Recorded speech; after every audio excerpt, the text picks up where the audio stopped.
Le Conseil des ministres s'est réuni ce mercredi 16 novembre 2022 sous la présidence effective de son Excellence le capitaine Ibrahim Traoré, président de la transition et chef de l'État. Plusieurs décrets importants ont été examinés et adoptés.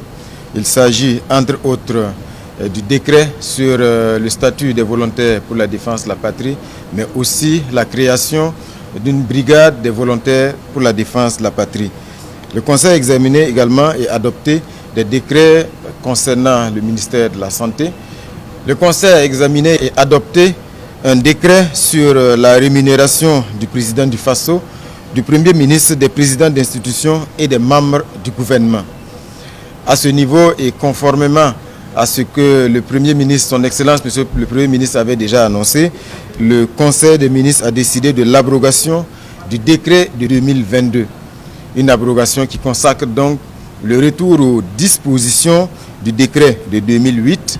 Et à ce niveau, ce qu'il faut dire, c'est que nonobstant les dispositions de ce décret 2008, qui détermine bien sûr le salaire du président du Faso, le président de la transition, le capitaine Ibrahim Traoré, a décidé de garder son salaire de capitaine, malgré donc ses fonctions de chef de l'État.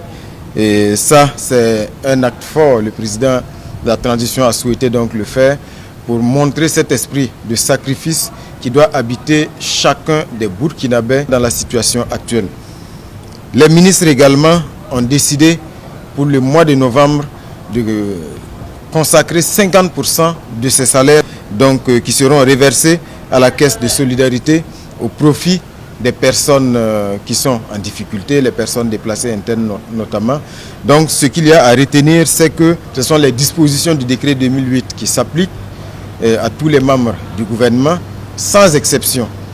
C'est-à-dire que même les membres du gouvernement qui avaient auparavant des niveaux de salaire supérieurs aux dispositions du décret 2008 vont se conformer aux dispositions de ce décret-là. Il n'est pas question donc de faire des contrats particuliers pour les membres du gouvernement qui avaient un salaire plus élevé.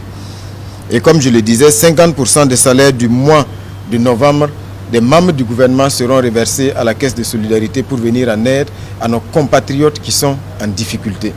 Voilà ce que je pouvais dire sur le décret concernant donc la rémunération du président du Faso, du Premier ministre, des présidents d'institutions et des membres du gouvernement.